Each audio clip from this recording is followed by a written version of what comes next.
નમસ્કાર. સિંધુ ખીણની સભ્યતા વિશે આપણે જોઈ રહ્યા છીએ. તો આ જે સિંધુ ખીણની સભ્યતા છે તે તામ્રપ્રાસાણ સંસ્કૃતિઓથી જૂની અને કાંસ્ય યુગીન સભ્યતા છે. કયા યુગની છે? કાંસ્ય યુગ, બ્રોન્ઝ એજ સિવિલાઇઝેશન કહેવામાં આવે છે તેને. તે ભારતના ઉત્તર પશ્ચિમ ભાગમાં સિંધ અને પંજાબમાં વિકસિત થાય છે. આ ભારત છે, ધારો કે આ તેનો ઉત્તર છે અને આ તેનો પશ્ચિમ ભાગ છે. તો આ ભાગની અંદર સિંધ અને પંજાબ, સિંધ મીન્સ પાકિસ્તાનમાં જે પંજાબ અને સિંધ આવેલું છે તેની વાત છે, ત્યાંથી વિકસિત થાય છે અને ત્યાંથી દક્ષિણ અને પૂર્વ તરફ ફેલાય છે. અને પંજાબ, હરિયાણા, સિંધ, બલુચિસ્તાન, ગુજરાત, રાજસ્થાન અને પશ્ચિમી ઉત્તર પ્રદેશ જેવા રાજ્યોમાં તે ફેલાય છે. જો વિસ્તારની વાત કરવામાં આવે તો ઉત્તરમાં શિવાલેખની પહાડીઓથી દક્ષિણમાં અરબી સમુદ્ર સુધી અને પશ્ચિમની અંદર મકરાન તટ બલુચિસ્તાનથી પૂર્વની અંદર તે મેરઠ સુધી ફેલાયેલી આપણને જોવા મળે છે. બરાબર. વર્તમાન પાકિસ્તાન, પ્રાચીન મિસ્ર અને મેસોપોટેમિયા કરતાં પણ આ સંસ્કૃતિ વિશાળ વિસ્તારમાં ફેલાયેલી હતી. હાલનો પાકિસ્તાનનો જેટલો વિસ્તાર છે અને આપણે મિસ્ર અને મેસોપોટેમિયાની સભ્યતા વિશે જોઈ ગયા, તેમનો પણ જેટલો વિસ્તાર છે તેના કરતાં પણ વધુ વિસ્તારમાં આપણને આ સંસ્કૃતિ એટલે કે સિંધુ ખીણની સભ્યતા ફેલાયેલી જોવા મળે છે. ઈસવીસન પૂર્વે 3જી અને 2જી સદીમાં કોઈ જ સંસ્કૃતિ હડપ્પા જેટલી વિશાળ ન હતી. એટલા બધા વિશાળ વિસ્તારમાં આપણને હડપ્પા સંસ્કૃતિ ફેલાયેલી જોવા મળે છે. જો વાત કરવામાં આવે અત્યાર સુધીની સાઇટ્સની એટલે કે શોધાયેલા સ્થળોની, તો અત્યાર સુધીમાં કુલ 2800 જેટલા હડપ્પા સ્થળોની ઓળખ કરવામાં આવી છે. તેની અંદર આપણે જે હડપ્પા છે તે પંજાબમાં આવેલું છે, પાકિસ્તાન પંજાબ. મોહિંજો-દડો સિંધમાં આવેલું છે. ચાન્હુ-દડો સિંધમાં આવેલું છે. લોથલ ગુજરાતમાં આવેલું છે. કાલીબંગા રાજસ્થાનમાં આવેલું છે. બનાવલી હરિયાણામાં આવેલું છે. બરાબર. આ બધા મહત્ત્વપૂર્ણ સ્થળો છે. આના સિવાય પણ ઘણા બધા મહત્ત્વપૂર્ણ સ્થળો મળી આવ્યા છે. બનાવલીની અંદર આપણે જોઈ ગયા કે જે હડપ્પા સંસ્કૃતિ છે તેને 3 ભાગમાં ડિવાઇડેડ કરવામાં આવે છે: પૂર્વ હડપ્પા, વિકસિત હડપ્પા અને ઉત્તરકાલીન હડપ્પા. પરંતુ સૌથી વધુ મહત્ત્વપૂર્ણ વિકસિત હડપ્પા છે, જેના વિશે આપણે ભણીએ છીએ. તો બનાવલી જે વિસ્તાર છે, ક્યાં આવેલું છે બનાવલી? હરિયાણામાં. તેની અંદર આપણને પૂર્વ અને વિકસિત હડપ્પા એમ બંનેના સ્તરો, ચરણ મળી આવ્યા છે, અવશેષ મળી આવ્યા છે બંને સંસ્કૃતિના. સુરકોટડા અને સુતકા ગેન્ડોર આ 2 હડપ્પા સંસ્કૃતિના સમુદ્ર તટીય નગરો છે, જે સમુદ્રના કિનારે આવેલા હતા. રંગપુર, રોજડી અને ધોળાવીરા ગુજરાતમાં આવેલ મુખ્ય સ્થળો આપણે કહી શકીએ છીએ. આ સિવાયના પણ સ્થળો છે, મુખ્ય સ્થળો આ બધા કહી શકાય છે. અને ધોળાવીરા જે સ્થળ છે જે ગુજરાતમાં છે, તેની અંદર આપણને આરંભિક હડપ્પા, વિકસિત હડપ્પા અને ઉત્તર હડપ્પા એમ 3 ચરણ આપણને જોવા મળે છે હડપ્પા સંસ્કૃતિના. બરાબર. આરંભિક અને વિકસિત હડપ્પા વચ્ચે જે એમની જીવન નિર્વાહની જે પદ્ધતિઓ હતી તેની અંદર સમાનતા જોવા મળે છે. આ લોકો ભોજનમાં વિવિધ પ્રકારના અનાજ, ફળ, ફૂલ અને માછલીનું ભોજન કરતા હતા. પ્રાચીન વનસ્પતિ અધ્યયનને પૂરા વનસ્પતિજ્ઞ કહે છે. જે પુરાતત્વવિદો હોય છે તે જે આહારના દાણા મળી આવે છે તેના આધારે અનુમાન લગાવે છે કે જે તે સંસ્કૃતિના લોકો કેવા પ્રકારનું ભોજન કરતા હશે. હડપ્પામાંથી આપણે જોઈએ તો ઘઉં, જવ, દાળ, ચણા, તલ વગેરેના અવશેષ મળ્યા છે. બાજરીના દાણા મળી આવ્યા છે આપણને ગુજરાતમાંથી. ચોખાના દાણા પણ મળી આવ્યા છે, પરંતુ અપેક્ષાકૃત ઓછા મળ્યા છે. બરાબર.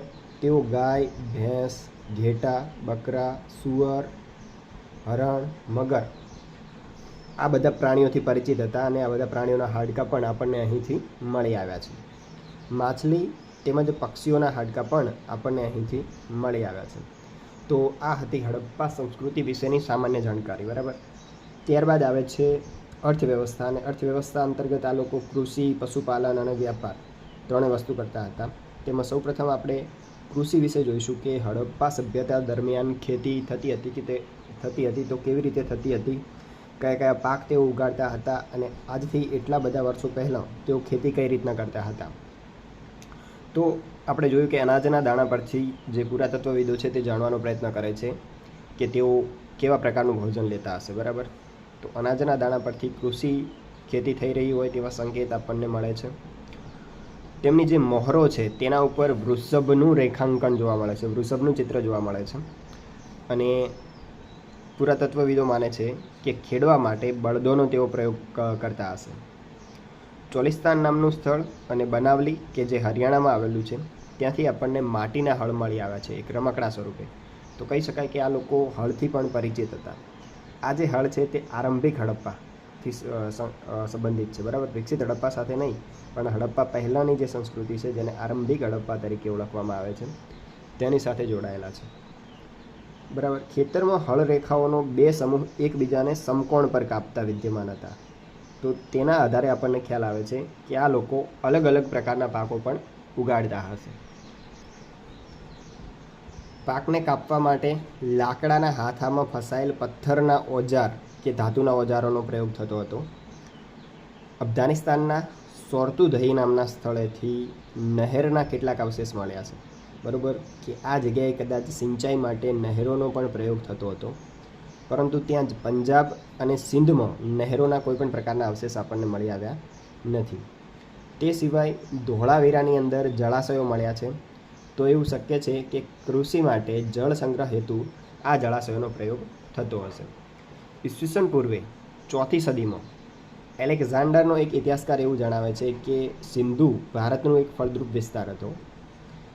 પહેલાં જે સિંધુ છે પ્રાચીન, જેના વિશે આપણે ભણી રહ્યા છીએ, તેની અંદર વધુ વનસ્પતિ થતી અને વધુ વનસ્પતિ હોવાના લીધે વરસાદ પણ વધુ થતો. તો તેના લીધે આપણે જોઈએ છીએ કે હડપ્પામાં મોટા ભાગના મકાનો પાકી ઈંટોના બનેલા છે, બરાબર. અને ઈંટોને પકવવા માટે બળતણની જરૂર પડે છે અને તેના માટે ઈંધણની જરૂર પડે છે. તો ઈંટો પકવવા અને કઠોર બનાવવા માટે લાકડું તે લોકોને અહીંયાથી મળી રહેતું હશે, ત્યારે જ આટલી માત્રામાં પાકી ઈંટો બની શકે. દેટ મીન્સ કે એ સમયે હડપ્પાની અંદર વધુ વનસ્પતિ હશે, બરાબર. કૃષિનો વિસ્તાર થવાથી, બરાબર, ખેતી કરવા માટે શું કરવું પડે છે કે જંગલોને અને વનસ્પતિને કાપવી પડે છે. પશુઓના ચારા માટે અને ઈંધણની પૂર્તિ માટે પ્રાકૃતિક વનસ્પતિઓને નષ્ટ કરવામાં આવી હશે, બરાબર. ખતમ થઈ ગઈ હશે સમય સાથે પ્રાકૃતિક વનસ્પતિઓ.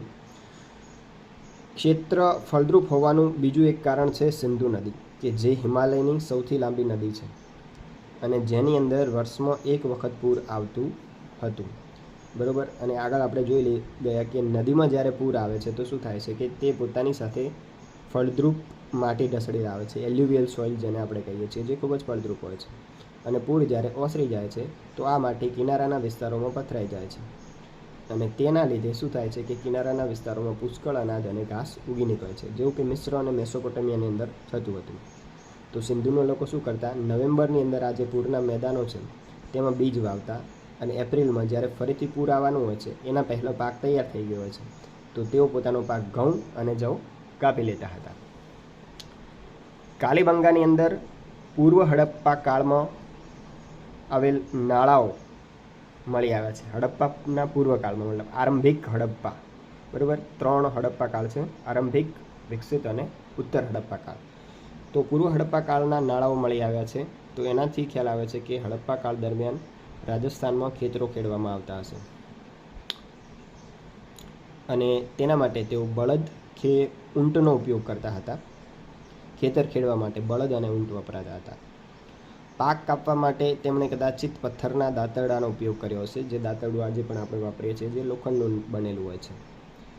જળ સંગ્રહ માટે બાંધથી ઘેરાયેલ નાળાઓ બલુચિસ્તાન અને અફઘાનિસ્તાનના કેટલાક હિસ્સાની વિશેષતા છે. બલુચિસ્તાન અને અફઘાનિસ્તાન આ બે વિસ્તાર એવા છે જ્યાં પાણીનો સંગ્રહ કરવા માટે બાંધ બનાવવામાં આવતા હતા, બરાબર. હડપ્પાના મોટા ભાગના ગામ પૂરના મેદાનોમાં આવેલા હતા, કે જે મોસ્ટ ઓફલી આપણે જાણીએ છીએ કે સિંધુ અને તેની સહાયક નદીઓના કિનારે આ સભ્યતા વિકસિત થઈ હતી.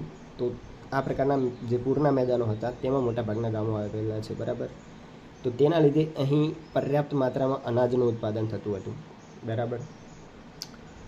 અને આ અનાજ એટલું બધું હતું કે તેઓ પોતાની જરૂરિયાતો સંતોષીને પણ વધારાનું અનાજ તેમની પાસે વધતું હતું. તો તેઓ પોતાની જરૂરિયાતોની સાથે સાથે કારીગર વર્ગ આપણને જોવા મળે છે આ સંસ્કૃતિની અંદર. આગળ આપણે જોઈશું વ્યાપાર. આપણે જાણીએ જ છીએ કે મેસોપોટેમિયા સાથે વ્યાપાર થતો હતો, આંતરરાજ્ય પણ હતો અને આંતરરાષ્ટ્રીય વ્યાપાર પણ થતો હતો. અને આ એક શહેરી સભ્યતા હતી. તો શહેરમાં રહેતા લોકો માટે પણ અનાજ પૂરતી માત્રામાં ઉપલબ્ધ હોય છે. શહેરનું નિર્માણ ક્યારે થઈ શકે છે? તમે કે જ્યારે ગામડામાં રહેતા લોકો વિશાળ માત્રામાં અનાજ પકવે છે કે તેમની જરૂરિયાતો પણ પૂરી થાય છે અને વધારાના અનાજને તેઓ વેચે છે શહેરોની અંદર અને અન્ય સમાજના લોકોને. તો એવું ક્યારે શક્ય બને છે? જ્યારે વધારાનું અનાજ સરપ્લસ પ્રોડક્શન થતું હોય ત્યારે જ આવું શક્ય બને છે. તો આના પરથી ખ્યાલ આવે છે કે તેઓ અનાજ અને ખાદ્ય ઉત્પાદનની ગતિવિધિઓ માટે બિલકુલ પરેશાન ન હતા. બરાબર, મતલબ કે વિશાળ માત્રામાં તેમની પાસે અનાજ ઉપલબ્ધ હતું કે તેમને કોઈ સમસ્યાનો સામનો કરવો પડે તેવી પરિસ્થિતિ ન હતી.